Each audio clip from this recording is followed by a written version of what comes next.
স্বাগত জানাচ্ছি যুব ও ক্রীড়া মন্ত্রণালয়ের উদ্যোগে যুব উন্নয়ন অধিদপ্তর পরিচালিত ই-লার্নিং অ্যান্ড আর্নিং লিমিটেড বাস্তবায়নে দেশের ৬৪ জেলায় শিক্ষিত কর্মপ্রত্যাশী যুবদের ফ্রিল্যান্সিং প্রশিক্ষণের মাধ্যমে কর্মসংস্থান সৃষ্টি প্রকল্পের সফলতার গল্প অনুষ্ঠানে। প্রিয় দর্শক, সফলতার গল্পের এই আয়োজনে আমরা চেষ্টা করি যারা সফল হয়েছেন ফ্রিল্যান্সিংয়ে ইতিমধ্যে তাদেরকে নিয়ে আপনাদের সামনে হাজির হতে এবং তাদের কাছ থেকে তাদের কাজের যে অভিজ্ঞতা রয়েছে, যে বাস্তব ধর্মী বেশ কিছু গল্প রয়েছে সেটাই তুলে ধরার। তবে সবসময় আমরা আমাদের যারা সফল রয়েছে তাদের কাছ থেকে একটা জিনিস জানতে পারি, সেটি হচ্ছে তারা তাদের প্রশিক্ষকের কাছ থেকে সর্বাত্মক সহায়তা পেয়ে থাকেন এবং এই সফলতার পেছনে যে মানুষটি আসলে মূল চালিকা শক্তি হিসেবে কাজ করেন সেটিও হচ্ছে তাদের প্রশিক্ষক এবং তাদের আত্মবিশ্বাস। চলুন আজ আমাদের এই আয়োজনে একজন প্রশিক্ষক এবং একজন সফল ফ্রিল্যান্সার তাদের গল্প শুনি, তাদের কাছ থেকেই জানি তাদের এই জার্নির পুরো অভিজ্ঞতা। পরিচয় হয়ে নিচ্ছে আমাদের আজকের দুজন অতিথির সাথে। আমার সাথে রয়েছেন অনয় পাল এবং একই সাথে বরিশাল থেকে এসেছেন অনিক চন্দ্র সেন। অনেক অনেক শুভেচ্ছা দুজনকে। কেমন আছেন? হ্যাঁ, ভালো আছি। আপনি কেমন আছেন? খুবই ভালো আছি।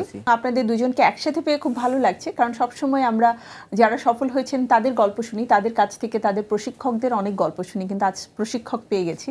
তো দুজনের কাছ থেকেই আপনাদের জার্নির গল্প এবং যাদেরকে আপনারা শেখাচ্ছেন বা যারা শিখছে তাদের জার্নিটা কেমন হয় প্রশিক্ষকদের সাথে সেটাও জানতে পারবো। প্রথমে আমি প্রত্যেকের নিজ নিজ অবস্থান থেকে পরিচয়টা একটু জানতে চাই। প্রশিক্ষক অনয়, আপনার কাছ থেকে আগে প্রথমে জানবো। আমি অনয় চন্দ্র পাল, একজন প্রফেশনাল ডিজিটাল মার্কেটার। দীর্ঘ প্রায় 8 বছর ধরে ডিজিটাল মার্কেটিং নিয়ে কাজ করছি, আর মেন্টর হিসেবে কাজ করছি 3 বছর যাবত। আর পাশাপাশি ফ্রিল্যান্সিং করছি as a top rate seller হিসেবে। আমি অনিক চন্দ্র সেন, আমি একজন ফ্রিল্যান্সার সাথে স্টুডেন্ট। আমি বর্তমানে পড়াশোনা করছি মাস্টার্সে বরিশাল সরকারি ব্রজমোহন কলেজ, আর ফাইবারে আমি লেভেল 2 সেলার।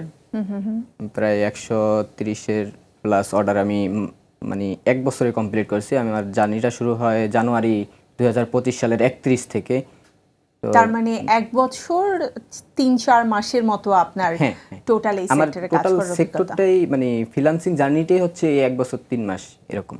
ওকে, আপনার কাছ থেকে আরও অনেক গল্প শুনবো। আপনার ছোট্ট পরিসরের জার্নি হলেও যেহেতু সফল হয়ে আজ আমাদের এখানে এসেছেন, অনেক কিছু জানার রয়েছে। আমি প্রথমে প্রশিক্ষকের কাছ থেকে জানতে চাই, অনয়, আপনি বলছিলেন যে যে সময়টাতে ফ্রিল্যান্সিং সম্পর্কে বাংলাদেশে তেমন কেউ জানতো না, মাত্র পরিচিত হওয়া শুরু করেছে এবং আপনিও একজন স্টুডেন্ট ছিলেন। আপনি কি করে জানলেন এবং কিভাবে আপনার মনে হলো যে আমি একজন ফ্রিল্যান্সার হব? আচ্ছা, আমি আসলে এই সেক্টরে আসার আগে যখন আমি জার্নিটা শুরু করি, ওই মুহূর্তে আমার কোনো স্মার্টফোন ছিল না। তো ফার্স্ট টাইম যখন আমি স্মার্টফোন কিনি তখন আমি ফেসবুকে দেখতে পাই যে আসলে অনলাইনে ইনকাম করা যায়। তো ওই মুহূর্তে আসলে ইন্টারেস্ট জাগে আর কি। তো একটা সময় ছিল যে আমি স্টুডেন্ট পড়াইতাম, তো যখন দেখলাম যে আসলে অনলাইনে ইনকাম করা যায় তখন থেকে আমার একটু ইন্টারেস্ট চলে আসে এটার প্রতি। এবং ঘরে বসেই ইনকাম করা, ঘরে বসে ইনকাম করা যায়। তখন থেকেই মানে আমি সার্চিং করছিলাম যে কোথা থেকে শেখা যায়। তো আমি ভার্চুয়ালি বিভিন্ন প্ল্যাটফর্ম থেকে বিভিন্ন সোর্সের মাধ্যমে হচ্ছে একটা স্কিল ডেভেলপমেন্ট করে দেন হচ্ছে আমি ফ্রিল্যান্সিং সেক্টরে আসি। অনেকের কাছ থেকে জানতে চাই, অনেক কি করে জানলেন ফ্রিল্যান্সিং সম্পর্কে? আমি মূলত জানছি আমার বড় ভাইয়ের কাছে। উনি ফেসবুকে এই পোস্টটা দেখছে, ই-লার্নিং অ্যান্ড আর্নিং লিমিটেডের যে যুব উন্নয়ন অধিদপ্তরের একটা কোর্স 3 মাসের। তো আমাকে কোর্সটার লিঙ্কটা পাঠানো হয়েছে হোয়াটসঅ্যাপের মাধ্যমে। পরবর্তীতে আমি ঢুকে দেখলাম, আমি আসলে সোজা কথা বলতে গেলে জানতামই না যে ফ্রিল্যান্সিং জিনিসটা কি। আচ্ছা, মানে এই রকম একটা প্ল্যাটফর্ম যে আছে এটা সম্পর্কে মানে কোনো ফাইবার ধারণা ছিল আপওয়ার্ক না। নামে যে একটা প্ল্যাটফর্ম আছে বা অনলাইন থেকে যা ইনকাম করা যায়, এই সোর্সটা আমার জানা ছিল না। আচ্ছা, বা ফ্রিল্যান্সিং আমি জানতাম বলতে আমি শুনছি বিষয়টা, কিন্তু আমি ওরকম ডিপলি জানতাম না যে ফ্রিল্যান্সিং এর মাধ্যমে যে টাকা আর্ন করে। তা আমি এটা হয়তো ফ্রিল্যান্সিং শুনছি, এটা হয়তো অনেক কিছু ভাবতাম। তো পরবর্তীতে সে আমাকে লিঙ্কটা পাঠানোর পরে আমি লিঙ্কটাতে ক্লিক করে দেখলাম, দেখার পরে দেখে একটা ফর্ম আছে। তো আমি ফর্মটা সাবমিট করলাম। আমি 2 ব্রাঞ্চে ফর্মটা সাবমিট করছি, ভোলা ব্রাঞ্চেও করছি, বরিশাল ব্রাঞ্চেও করছি। তো ভোলা ব্রাঞ্চের মেসেজ আমার চলে আসছে, কিন্তু আমি পরীক্ষা দিতে যাইনি, কারণ আমি বরিশাল পড়াশোনা করি বিএম কলেজে। তো সেই সুবাদে আমি চিন্তা করলাম যে আমি ভোলা ব্রাঞ্চে পরীক্ষা অ্যাটেন্ড করবো না, বরিশাল ব্রাঞ্চে আবেদনটা করি বরিশাল জেলাতে। তো বরিশাল জেলাতে আবেদনটা করলাম। পরবর্তীতে মেসেজ আসলো। পরবর্তীতে চিন্তা করলাম যে যাবো কি যাবো না, মানে এটা দোটানার ভিতরে আসছিলাম। তো পরবর্তীতে হঠাৎ যেদিন পরীক্ষা তার আগের দিন রাত্র 10টার দিকে আমার সিদ্ধান্ত হলো যে হ্যাঁ আমি যাব। তো পরবর্তীতে তার পরের দিন সকাল 7:25 আমি এই শীতের মধ্যে মানে ঘন কুয়াশা, পরবর্তীতে আমি এই বরিশালে আসি ভোলা থেকে। এসে তারপরে আমি পরীক্ষা অ্যাটেন্ড করি কোনো প্রিপারেশন ছাড়াই, সত্য কথা বলতে। তো পরীক্ষা অ্যাটেন্ড করার পরে পরীক্ষা দিলাম। পরবর্তীতে রাত্র 11টার দিকে আমি মেসেজ পাই যে আমি মানে উত্তীর্ণ হয়েছি। পরবর্তীতে আমি 14 তারিখ থেকে রেগুলার অ্যাটেন্ড করি। তো 14 তারিখ থেকে অ্যাটেন্ড করার পরে আমি 21 তারিখে ফাইবার এবং আপওয়ার্ক নামটা শুনতে পাই মেন্টরদের কাছ থেকে, মানে যারা আচ্ছা। এখানে শিক্ষক ছিলেন তাদের কাছ থেকে। পরবর্তীতে আমি এই মানে ট্রাই ওই সাথে সাথে ইনস্ট্যান্ট আমি অ্যাকশনে চলে গেছি। অ্যাকশন বলতে আমি ফাইবারে অ্যাকাউন্ট তৈরি করে মানে ফেলছি। আপনার কোনো কিছুতে লেট আমার করতে সোজা কথা হচ্ছে পছন্দ আমার মানে ওয়েট করাটা আমার সম্ভব না। আমার আচ্ছা। কাছে কেন জানি ওয়েট করতে ভালো মানে লাগে না। আপনি না শিখেই প্রথমে একটা অ্যাকাউন্ট করে ফেললেন। হ্যাঁ, আমি মানে প্ল্যাটফর্মের নাম শোনার সাথে সাথে আমি অ্যাকাউন্ট তৈরি করে ফেলছি। অ্যাকাউন্টে মানে দেখতেছে সাজাইতে আছে। এর ভিতরে বিকালে আমি গিগ দিব, এই সময় দিয়ে আমার অ্যাকাউন্ট সাসপেন্ড। এরকম করতে করতে আমার 3টা অ্যাকাউন্ট সাসপেন্ড হয়ে যায়। তখন আমি মানে পুরোপুরি টেনশনে। তো আমার একটা আচ্ছা, বন্ধু সাসপেন্ড কেন হলো এটা আমি একটু প্রশিক্ষকের কাছ থেকে জানতে চাই যে নতুন অ্যাকাউন্ট করার পরে সাসপেন্ড কেন হয়? আসলে মার্কেট প্লেসে যদি আমরা কাজ করতে যাই, মার্কেট প্লেসে কিছু রুলস দেওয়া থাকে। তার মধ্যে প্রথম যে রুলসটা থাকে সেটা হচ্ছে একটা আইপি অ্যাড্রেসের একটা কমন প্রবলেম আর কি, যে একটা আইপির আন্ডারে যদি মাল্টিপুল আমরা অ্যাকাউন্ট তৈরি করে ফেলি সেক্ষেত্রে দেখা যায় যে অ্যাকাউন্টগুলো সাসপেন্ড করে দেয়।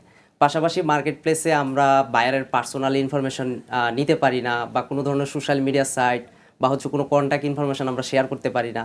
তো দেখা যায় অনেকে ভুলবশত এগুলো করে ফেলে আর কি, যার কারণে অ্যাকাউন্ট সাসপেন্ড হয়ে যায়।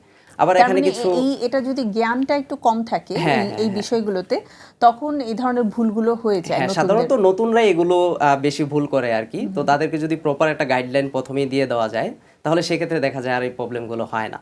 তারপরেও অনেক সময় দেখা যায়, বিশেষ করে আমাদের বাংলাদেশি ইন্ডাস্ট্রির কথা যদি বলি, সব জায়গায় কিন্তু আমরা শেয়ার আইপিটা বেশি ব্যবহার করি, যে একটা আইপির আন্ডারে বিভিন্ন জায়গায় হচ্ছে নেট ব্যবহার হচ্ছে। তো যার কারণে আমাদের অ্যাকাউন্টগুলো সাসপেন্ড হয়ে যাচ্ছে আর কি। তো এই ক্ষেত্রে যদি আমরা একটা রিয়েল আইপি নিতে পারি তখন আর অ্যাকাউন্টগুলো সমস্যা হয় না। রিয়েল আইপি নেওয়ার ক্ষেত্রে কি করতে হবে? এটা হচ্ছে আমাদের যারা আইএসপি আছে তাদের সাথে যদি আমরা কন্ট্যাক্ট করতে পারি যে আমরা হচ্ছে ফ্রিল্যান্সিং করব, সেক্ষেত্রে আমরা মার্কেট প্লেসে অ্যাকাউন্ট খুলবো, আমাদের যদি একটা রিয়েল আইপি দেওয়া হয় তাহলে আমাদের জন্য সুবিধা হয়। তখন দেখা যায় আইএসপিরা একটু হয়তো বা পেমেন্টটা একটু বেশি নেয়, এক্ষেত্রে আমাদের একটা রিয়েল আইপি প্রোভাইড করে।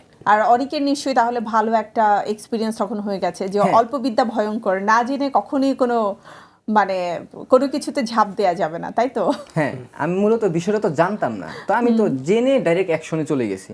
তো যে একটা মানে অ্যাকাউন্ট খুললেই বোধহয় আমি কাজ করা শুরু আমার করতে মানে পারলাম। এটা চিন্তা ছিল। পরবর্তীতে আমি মানে ডে বাই ডে জানতে মানে যখন আমার 3টা অ্যাকাউন্ট সাসপেন্ড হয়ে গেল তখন আমি বিষয়টা নিয়ে ঘাটাঘাটি করলাম। এমনকি আমার একটা ফ্রেন্ড ছিল, ও আপওয়ার্কে কাজ করতো, ওর সাথে কন্ট্যাক্ট করলাম। ও বলে যে তুমি আমাকে 1400 টাকা দাও, আমি তোমার সেলার অ্যাকাউন্টটা অ্যাপ্রুভ করে দিই। তো পরবর্তীতে আমি বললাম যে 1400 টাকা দিয়ে আমি এই জীবনে এত মানুষের সোশ্যাল মিডিয়া অ্যাকাউন্ট ঠিক করে দিলাম, 1400 টাকা দিয়ে আমি একটা অ্যাকাউন্ট অ্যাপ্রুভ করাবো? আমি কিন্তু বাসা থেকে টাকাটা নিচ্ছি আমার আম্মুর থেকে, যে আমি বলছি যে আমার একটা অ্যাকাউন্ট করা লাগবে, এই জন্য 1400 টাকা লাগবে। ওই টাকা নিয়ে এনে আমি টাকা খেয়ে ফেলছি। তো পরবর্তীতে আমি বাড়িতে চলে গেছি 3 দিনের ছুটি নিয়ে। বাড়িতে গিয়ে আমি আমার আম্মুর ফোন দিয়ে একটা ফাইবার অ্যাকাউন্ট তৈরি করেছি। তো তৈরি করে আমি গিগ টিক দিয়ে 24 ঘন্টা আমি ওই অ্যাকাউন্টে লগ ইনই করিনি। তো তারপরে আমি লগ ইন করলাম, দেন এটা হচ্ছে 31 তারিখের কথা, জানুয়ারির। লগ ইন করলাম 1 মাস 1 দিন পর, মার্চের 2 তারিখ আমি প্রথম অর্ডারটা পাই ফাইবারের। মানে ওই কোর্স চলাকালীন সময় 12টার দিকে আমি একটা নক আসে। পরবর্তীতে আমি তো এরকম বুঝিনি যে এটা ফাইবারের, মানে ফাইবারের নক বুঝছি, বাট এটা রিয়েল বায়ার এটা বুঝি না, কারণ স্ক্যামার তো সাধারণত মেসেজ দিয়েই থাকে। তো পরবর্তীতে আমার মেন্টর ছিল তাফসির ভাই, ওনাকে বললাম যে ভাই এটার একটা নক আসছে, একটু দেখেন তো। উনি বলে তো এটা রিয়েল বায়ার। আমি কই ও আচ্ছা। তারপরে উনি কথা বলে 10 থেকে 12 মিনিটের ভিতরে অর্ডারটা কনফার্ম করে ফেলছে, মানে কত কনভার্ট টাকার করে অর্ডার ফেলছে। ছিল? $25। ওকে, প্রথমেই আপনি একটা ভালো রেসপন্স তাহলে পেলেন। ওইটা আমি ঈদের দিন ডেলিভারি দিছি, মানে 5 স্টার রিভিউ পাইছি। তারপরে 3 মাসের মতো আমি একটা মানে খুব স্ট্রাগল করছিলাম, কারণ আমার গিগটা ওই সময় সবাই নিয়ে গেছে, মানে সবাই কপি করে নিয়ে গেছে। এমনকি আমার গিগটা সবাই কপি করে তাদের, মানে আমার যেই সাথে যারা কি বলে কাজ করেছে, কাজ না, প্রশিক্ষণার্থী যারা প্রশিক্ষণ ছিলেন। নিছে, এমনকি যারা আমাকে দেখছে বা আমার পরিচিত, ওরা আমার গিগটা কপি করছে। আমি দেখছি, এমনকি আমি আমার একজন পরিচিত যে লোককে হেল্প করছি, দেখি আমার গিগটা তার পাশের ট্যাবে ওপেন করা, তার গিগটা সে দিতেছে, ওই জায়গা থেকে কপি করেই নিয়ে নে। আচ্ছা, তা আমি আর কিছু বলি না পরবর্তীতে। এই ক্ষেত্রে অনয় স্যার কি বলবেন যে এভাবে একজনের গিগ আরেকজন নিয়ে নিতে পারে? না, এটা আসলে মার্কেট প্লেসের নিয়ম অনুযায়ী একজনের সেটাকে আমি ফলো করতে পারবো, বাট সরাসরি কপি করার কোনো রুলস মার্কেট প্লেসও দেয় না আর কি। যদি আমরা দেখা যায় সরাসরি কপি করি, এক্ষেত্রেও অ্যাকাউন্ট সাসপেন্ড হয়ে যাওয়ার একটা ভয় থেকে যায়। তো এই ক্ষেত্রে আমরা যারা ট্রেনার হিসেবে কাজ করি, প্রশিক্ষক হিসেবে কাজ করি, আমরা সবসময় স্টুডেন্টদেরকে বলে দিই যে দরকার হয় 5টা 10টা গিগ বা সার্ভিস আপনি ফলো করবেন, তারপর নিজে একটা তৈরি করবেন। যারা ফ্রিল্যান্সার হিসেবে কাজ করতে যাচ্ছে এবং নিজেদের অ্যাকাউন্ট তৈরি করার পরে অনেকে হতাশ হচ্ছে বা অনেকে সাকসেসফুলও হচ্ছে, তো এই ক্ষেত্রে আপনার সাজেশন কি থাকবে যখন কেউ এই ধরনের কোর্স শুরু করবে তখন আসলে মিনিমাম কতদিন সময় তার নেওয়া উচিত ভালোভাবে বিষয়টাকে জানার জন্য এবং তারপরে ধীরে সুস্থে মানে পা বাড়ানোর জন্য? হ্যাঁ, আসলে নিউ কামার যারা আছে, বিশেষ করে এই সেক্টরে আসতে চায়, তারা আসলে সবসময় ইনস্ট্যান্ট একটা রেজাল্ট খোঁজে যে আমি হয়তোবা ভর্তি হব, ক্লাস করব, আমার হয়তোবা 1 মাসের মধ্যে অর্ডারটা চলে আসবে। আসলে ব্যাপারটা এমন না। যেমন আমার নিজের কথাও যদি বলি, আমি যখন প্রশিক্ষণ নিলাম, তারপরে অ্যাকাউন্ট খুললাম, প্রায় 3 থেকে 4 মাস আমাকে ওয়েট করতে হয়েছে। তা আমার অর্ডারটাও কিন্তু ঈদের দিন প্রথম মানে ঈদ যেদিন সেদিনে হচ্ছে আমি অর্ডারটা পেয়েছি। তো এই ক্ষেত্রে দেখা যায় কি অনেকে আগে পেয়ে যায়, অনেকের হয়তোবা 1 বছর 2 বছরও অনেকের লেন্থ প্রয়োজন হয় আর কি। তো এই ক্ষেত্রে প্রচুর পরিমাণ ধৈর্য লাগবে। এই সেক্টরে যদি কেউ ইনস্ট্যান্ট রেজাল্ট চায় তাহলে আসলেই সম্ভব না। তার ক্ষেত্রে প্রচুর ধৈর্যের প্রয়োজন, তার ইথিক্স ঠিক রাখতে হবে আর প্রচুর সময় দিতে হবে। আর বিশেষ করে আমরা ফ্রিল্যান্সাররা সবসময় একটা কথাই বলি যে এই সেক্টরে আসতে চায়, তার যদি ধৈর্য কম থাকে তাহলে সে আসলে পিছিয়ে যাবে। প্রচুর পরিমাণে ধৈর্য লাগবে। দুটো জিনিস হতে পারে, এক হচ্ছে তার প্রচুর পরিমাণে ধৈর্য আছে এজন্য সে কাজ করতে আসছে, অথবা তাকে ধৈর্য বাড়ানোর জন্য একটা প্ল্যাটফর্ম দরকার, সে আসবে ধৈর্য পরীক্ষার জন্য। হ্যাঁ, তবে এই ক্ষেত্রে আরো একটা বিষয় হচ্ছে নিশ সিলেক্টটা খুব ইম্পর্টেন্ট। অনেকে দেখা যায় যে আসলে অনেক বড় একটা প্রশিক্ষণ নিল কিন্তু সে আসলেই বুঝতে পারে না যে আমি কোন টপিকটা নিয়ে আগাবো। তো আসলে এই যে টপিক সিলেকশনের যে ব্যাপারটা, এটাকে যদি সে আসলে নিজের মতো করে নিতে পারে বা নিজে যদি বুঝতে পারে যে না আমার এই টপিকটা নিলে ভালো হবে, সেক্ষেত্রে দেখা যায় সে শাইন হতে পারবে। অনেক সময় দেখা যায় অনেক স্টুডেন্ট তার মেন্টর বা ট্রেনার যে ছিল সে ঠিক যে লাইনে গেছে একই লাইন ফলো করে, কিন্তু আসলে দেখা যায় সবাই এক লাইনে যেতে পারে না, সবাই এক নিশ নিয়ে কাজ করে না। তো এই ক্ষেত্রে নিশ সিলেকশনটা বেশি ইম্পর্টেন্ট। যদি সে সিলেক্ট করতে পারে তাহলে এখান থেকে ভালো সাকসেস হতে পারবে। এই ব্যাপারে আরো অনেক কিছু জানবো আপনাদের কাছ থেকে, কারণ নিশ সিলেক্ট করতে হলেও আসলে নিজের কোন কোন গুণাবলীগুলোকে তাদের মাথায় রাখতে হবে যে আমি এই জিনিসগুলোকে ফলো করছি, সো আমি এটাতে বেটার হতে পারি। সেই ব্যাপারগুলো এবং পাশাপাশি অনেকের ভুল থেকে শেখার যে অভিজ্ঞতা আছে সেগুলো জানবো। ছোট্ট একটি বিরতি নিয়ে নিই। প্রিয় দর্শক, রয়েছেন আমাদের সাথে সফলতার গল্প অনুষ্ঠানে। ছোট্ট বিরতির পরে আবারও ফিরে আসছি, চোখ রাখুন জিটিভিতেই। আফটার ব্রেক আবারও আমন্ত্রণ আপনাদের সকলকে জিটিভির নিয়মিত আয়োজন সফলতার গল্পে। প্রিয় দর্শক, আমার সাথে আজ দুজন অতিথি রয়েছেন, একজন প্রশিক্ষণার্থী যিনি ইতিমধ্যেই সফল হয়েছেন এবং আরেকজন প্রশিক্ষক যার দীর্ঘ 8 বছরের ক্যারিয়ারের চমৎকার একটা অভিজ্ঞতা রয়েছে। চলুন আবারও তাদের কাছে ফিরে যাচ্ছি। ফিরে এলাম। আমি এবারে একটু অনেকের কাছ থেকে জানতে চাই যে অনেক প্রথম তো আপনি অর্ডার পেলেন, টাকাটা পেতে কি কোনো সমস্যা হয়েছিল? না, আমার কোনো টাকা পেতে সমস্যা হয়নি। মানে আপনি আপনার পেয়েবল যে অ্যাকাউন্ট আছে ওটা ঠিকঠাক মতো সব করেছিলেন? আমার মানে এভরিথিং আমি সবকিছু ঠিকঠাক মতো করেছি, বাট আমার সমস্যা বলতে আমার ওই সময় ল্যাপটপ ছিল না, তো আমার শুধু ফোন ছিল। আমি কিন্তু প্রথমবার একটা ফোন এবং কি ই লার্নিং এ এসে যে আমি করতাম কাজটা, এই যে 5টা পর্যন্ত আমার ক্লাস চলতো, তারপরে আমি 9টা বাজে আমি বাসায় ফিরতাম, মানে ক্লায়েন্টের কাজ জমা দিয়ে তারপরে আমি বাসায় ফিরতাম। আচ্ছা, 30 দিনের অর্ডার ছিল। তো পরবর্তীতে যখন আমাদের কোর্স শেষ হয়ে গেল তখন আমি কিছুদিন এসে যেয়ে করছি, তারপরে আমি ফোনের মাধ্যমে এই কাজটা করেছি। এমনকি আমি লেভেল 1 পর্যন্ত আমি ফোন দিয়ে মানে অর্ডারগুলো কমপ্লিট করেছি। দেন লেভেল 1 হওয়ার পরে বাসা থেকে আমাকে 60,000 টাকা দিল একটা ল্যাপটপ কেনার জন্য আমার বাবা। তো আমি সেটা দিয়ে ল্যাপটপ মানে টাকাটা দিয়ে ল্যাপটপ কিনছি। আপনার বর্তমান ইনকামের পরিমাণ কত? $4,000 আমার ফাইবারে ইনকাম হয়েছে, আপওয়ার্কে আমার প্রায় $1,000 উপরে ইনকাম হয়েছে। আবার আমি বর্তমানে এটা ইউএস বেসড এজেন্সির সাথে রিসেন্টলি কন্ট্যাক্ট হয়েছি, হয়তো আমি আগামীকালকে একটা প্রজেক্ট নিয়ে নেব।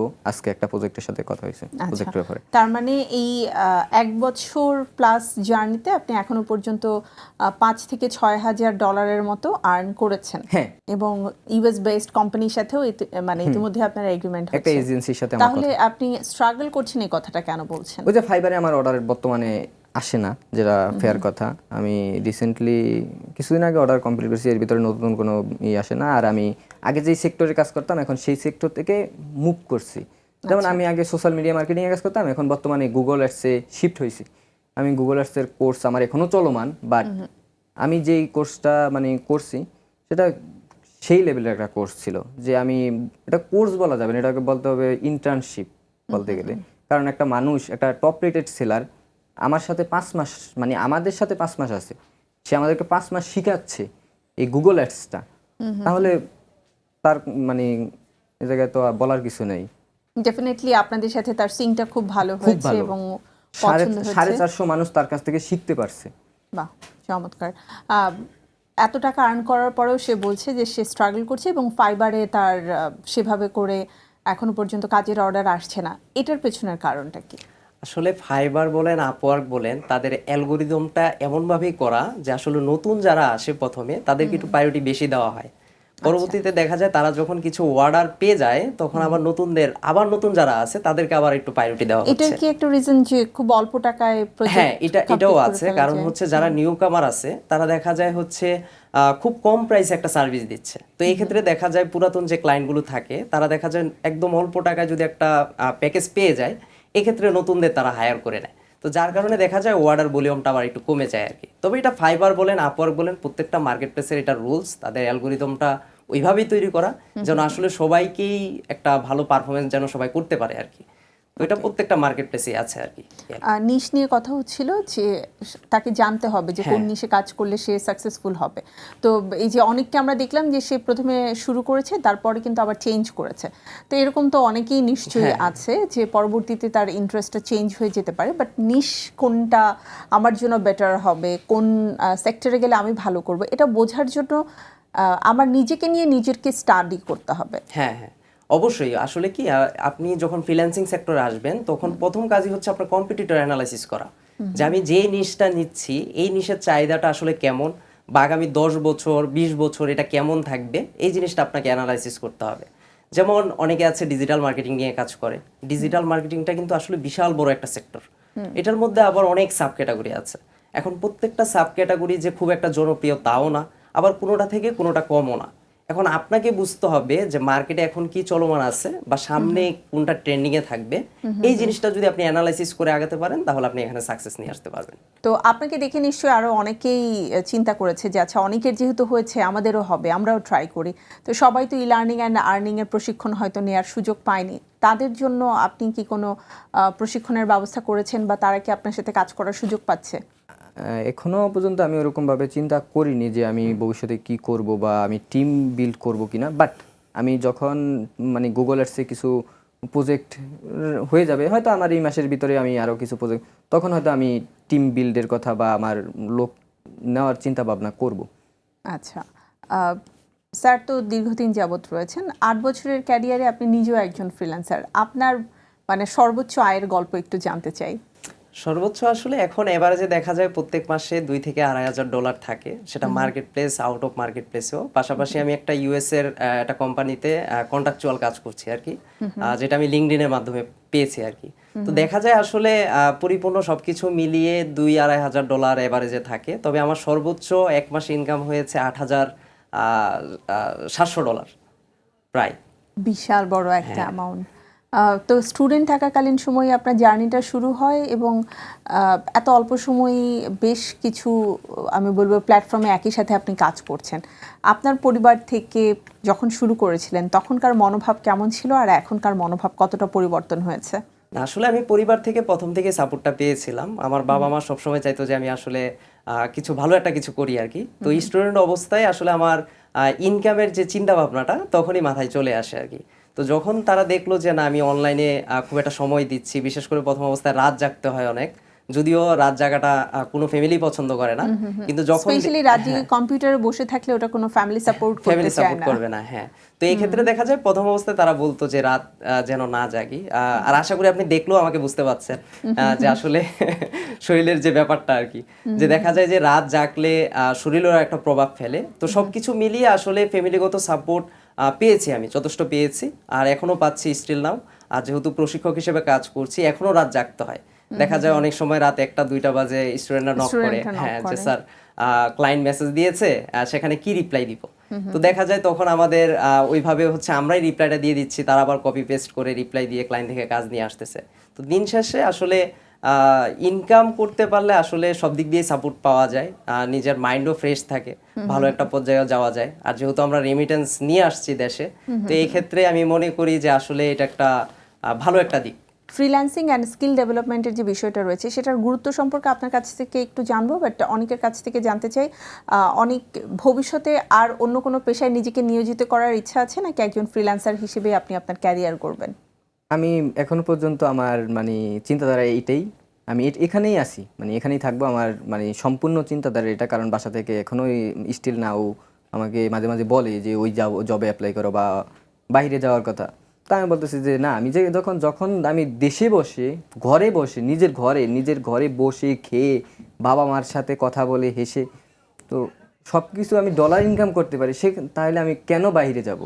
মানে কেন আমি 9টা to 5টা জব করব বা বিদেশে যাব? মানে এখানে আসলে নিজের সময়টাকে প্রপার ইউটিলাইজ করা যায় Utilize নিজের করা যায়, মতো হ্যাঁ। করে। অনয় স্যার একটু বলবেন যে স্কিল ডেভেলপমেন্টের যে গুরুত্ব বা ফ্রিল্যান্সার হিসেবে এই প্ল্যাটফর্মে কাজ করার যে গুরুত্ব আমাদের নিউ জেনারেশনের রয়েছে। আসলে ফ্রিল্যান্সিং একটা জিনিস আর স্কিল ডেভেলপমেন্ট আরেকটা জিনিস। আমার যদি প্রপার স্কিল না থাকে তাহলে কিন্তু আমি ফ্রিল্যান্সিংটা করতে পারবো না। অনেকেই এসে বলে স্যার ফ্রিল্যান্সিং শিখবো, আসলে ফ্রিল্যান্সিং শেখার কিছু না। ব্যাপারটা হচ্ছে যদি আপনার স্কিল থাকে, যদি ভালো একটা স্কিল আপনি গ্যাদার করতে পারেন, সেটা হোক ডিজিটাল মার্কেটিং, গ্রাফিক্স ডিজাইন বা আদার্স কিছু, তো সেগুলো যদি আপনার প্রপার স্কিল নেওয়া থাকে তাহলে অবশ্যই আপনি ফ্রিল্যান্সিং করতে পারবেন। তো ফ্রিল্যান্সিং সেক্টরটা হচ্ছে আসলে স্বাধীন পেশা। তো এই পেশা যদি আপনি থাকতে চান তাহলে অবশ্যই আপনাকে একটা ভালো স্কিল নিয়ে আসতে হবে। অনেক একবারে সর্বশেষ আপনার কাছ থেকে জানতে চাই আপনার মানে পাশাপাশি যারা এই ফ্রিল্যান্সার হতে চাচ্ছে তাদের জন্য কোনো বার্তা কি রয়েছে, তারা আসলে কিভাবে নিজেদের শুরুটা করতে পারে? তাদের বার্তা বলতে আমি তাদেরকে বলবো যে প্রথমত নিজের মাইন্ডসেটটাকে ঠিক করতে হবে, তারপরে নিজে ডিসাইড করতে হবে যে তার জন্য কোন ইনস্টিটিউটটা সেরা। দেন সে নিজেই ডিসাইড করতে পারবে যে সে এটা থেকে কতটুকু মানে ফ্রুটফুল বেনিফিট পাবে। অনয় স্যারের কাছে সর্বশেষ জানতে চাই যে আমাদের বর্তমান সময়ে যারা তরুণ রয়েছে তাদের জন্য সবচেয়ে গুরুত্বপূর্ণ খাত এবং সম্ভাবনাময় খাত কোনটি, যেটাতে কাজ করলে তারা ভালো সাকসেস নিয়ে আসতে পারে? বর্তমানে আসলে কেউ যদি এই সেক্টরে আসতে চায় তাহলে আমি নিজে সাজেস্ট করব যে digital marketing, graphics design, video editing বা ওয়েব ডেভেলপমেন্টের মতো যে স্কিলগুলো আছে, যদি তারা এই জিনিসগুলো নিজের আয়ত্ত করতে পারে, সেটা অবশ্যই কোনো মাধ্যমে, সেটা যদি হয় আমাদের ই লার্নিং অ্যান্ড আর্নিং লিমিটেডের মাধ্যমে, তাহলে আরও বেস্ট হয়। তারা যদি আসে অবশ্যই তারা ভালো একটা স্কিল গ্যাদার করে তারা হচ্ছে মার্কেট প্লেস হোক বা আউট অফ মার্কেট প্লেস হোক, সেখান থেকে তারা সফল হতে পারবে। তো আপনাদের জন্য অনেক অনেক শুভকামনা থাকবে, আবারও নিশ্চয়ই দেখা হবে আমাদের আয়োজনে। ধন্যবাদ আপনাকে। প্রিয় দর্শক, এই ছিল আমাদের আজকের আয়োজন। নিশ্চয়ই আপনাদের ভালো লেগেছে। সফলতার গল্পে আবারও নতুন কোনো সফল মানুষের গল্প নিয়ে আমি ফিরে আসব। সে পর্যন্ত আপনারা সবাই ভালো থাকুন, সুস্থ থাকুন আর চোখ রাখুন জিটিভিতে। আজকের মতো বিদায়, আল্লাহ হাফেজ।